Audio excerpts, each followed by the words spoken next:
Bismillahirrahmanirrahim. Assalamualaikum warahmatullahi wabarakatuh. Apa kabar sahabat sekalian dimanapun Anda berada? Masih bersama saya Stefan Holid dalam Life Hack for Millennials ya. Dan hari ini kita akan bahas tentang tips memulai bisnis saat krisis. Wah, ini nih penting banget nih. Karena namanya millennials, apalagi sekarang nih, misalnya Anda mahasiswa atau mahasiswi ya. Sekarang kuliah susah karena harus online, ya kan? Terus udah gitu, orang tua mungkin sekarang sudah tidak lagi bisa memberi uang dengan seperti sedia kala, ya kan? Terus juga bisa jadi Anda yang awalnya bekerja, akhirnya di PHK. Bisa jadi juga Anda yang jualannya terganggu karena buying power atau kemampuan orang untuk membeli makin berkurang, betul? Nah, ini semua adalah tanda-tanda adalah Anda harus siap berbisnis.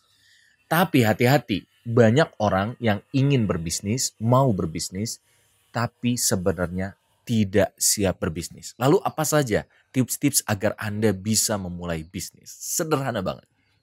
Pertama teman-teman semua, Anda harus siap pindah kuadran. Itu dulu yang penting. Kuadran apa Kang? Kalau pekerja itu pasti adalah setiap awal bulan dapetin penghasilan. Betul?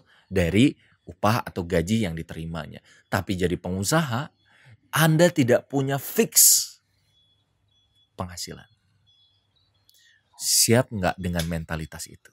Kalau Anda belum siap, maka berarti Anda harus mempersiapkannya. Karena seorang pengusaha tidak ada yang menjamin besok dia makan apa. Tapi dengan kesungguhannya, dengan keseriusannya, dia bisa menjadi orang yang berkualitas, dia bisa jadi orang yang sukses. Bahkan melampaui orang-orang yang bekerja. Itu yang pertama. Yang kedua, sahabat sekalian, kalau Anda ingin jadi pengusaha, penting sekali untuk melihat peluang. Peluang itu banyak bertebaran.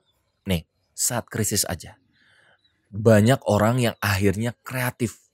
Ada teman saya, dia karena pandemi gak bisa kemana-mana, dia umroh gak bisa ya karena dia pekerjaannya di umroh.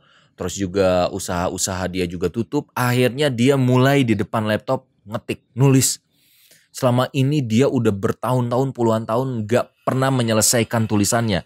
Hari ini dia selesaikan tulisannya. Kenapa? Karena ini banyak waktu untuk bisa menyelesaikan bukunya.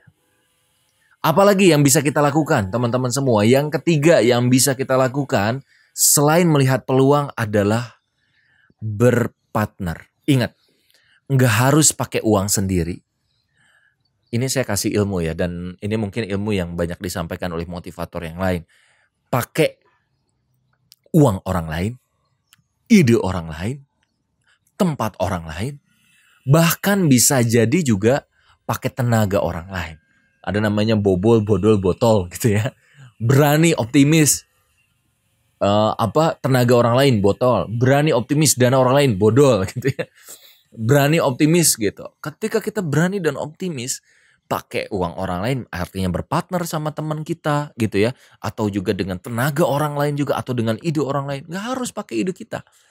Yang terpenting adalah kita mau enggak untuk berubah, mau enggak untuk pindah dari zona nyaman ke zona tidak nyaman.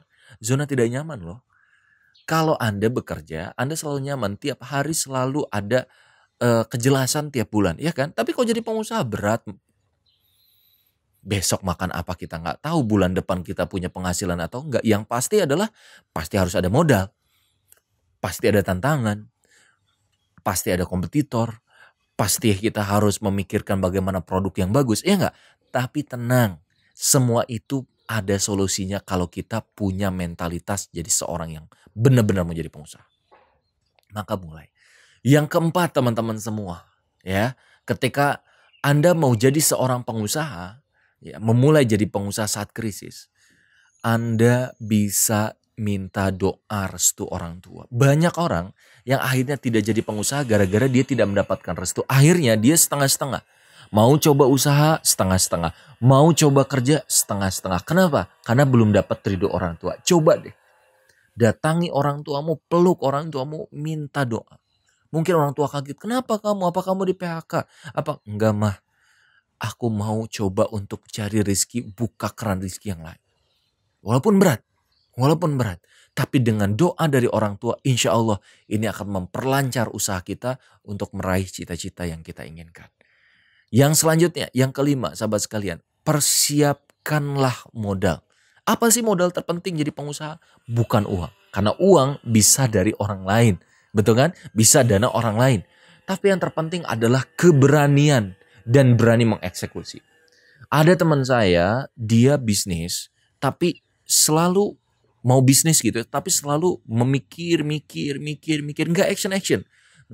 No action talk only. Apa yang terjadi? Nggak jadi apa-apa. Ya, 5 tahun kemudian saya tanya lagi, gimana proyek yang kemarin? Aduh belum. Udah hilang momentumnya. Seorang pengusaha nggak harus dia punya ilmu yang banyak, yang penting dia mau belajar. Learning by doing.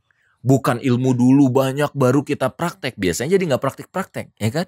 Jalan aja dulu sambil belajar, sambil disempurnakan kaizen. Insya Allah ini akan membuat kita jadi pengusaha sejati. Saya misalnya nggak tahu ilmu bagaimana membuat buku. Ya udah, saya tanya orang yang pernah cetak buku, saya pelajari caranya, saya buat susunan bukunya, saya datang ke percetakan, saya coba untuk nyetak. Sampai sekarang kita udah ada lebih dari 15 buku. Dari tahun 2009. Artinya apa? Jangan takut memulai. Karena ketika memulai, ada kemungkinan besar untuk berhasil. Ada kemungkinan besar kita untuk belajar dari kegagalan-kegagalan kita. Dan yang terakhir ini yang terpenting. Bagi pengusaha sejati, tidak ada yang namanya kegagalan. Yang ada adalah belajar atau sukses. Ketika Anda sukses, maka Anda akan terus belajar. Dan ketika Anda sudah belajar lalu belum berhasil, maka Anda akan terus belajar menjadi lebih baik. Seorang pengusaha dia harus semangat belajar. Belajar dari buku, ikut pelatihan, ikut seminar, gaul sama teman-teman pengusaha yang lain, belajar dari para mentor, praktek, terus salurkan energinya, tebarkan virus entrepreneur ke teman-teman yang ada di bawah kita, angkat martabat teman-teman di bawah kita sehingga mereka punya jiwa kewirausahaan yang bagus. Mudah-mudahan ilmu menjadi orang yang bisa berbisnis saat krisis ini bermanfaat buat sahabat sekalian. Tidak ada sebuah keajaiban tanpa awalan untuk memulai. Apapun yang dimulai insya Allah akan ada progres. Tapi apapun yang cuma dipikirkan maka belum tentu berujung pada keberhasilan. Saya Stefan Holid, jangan lupa like, komen, dan subscribe di channel ini.